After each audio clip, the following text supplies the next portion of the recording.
time. We could put it out, but I'd get stuck even worse. It'd be very interesting. This is gonna end bad. I guarantee it. Alright. We're gonna try something new now. My master escaped from under my bed. Part 1. How they're not gonna escape. And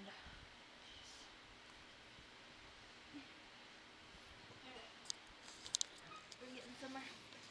No, don't do it. Ouch. No, still too big. Here, I'll get off. Stupid breath. My breasts are too big. I am the one that lives under your bed. Actually, I'm the one that's stuck under your bed. You might want to check every once in a while, see if something's stuck under your bed.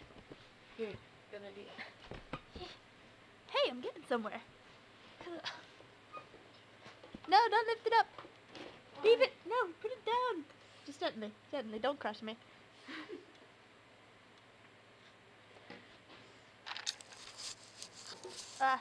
I am the one that is under your bed.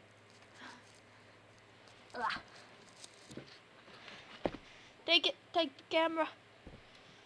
I'm escaping. Oh, Jesus. So much shit under here.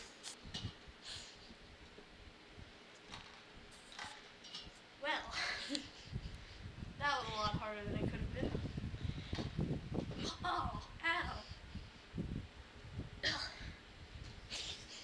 This is why you don't go under people's beds.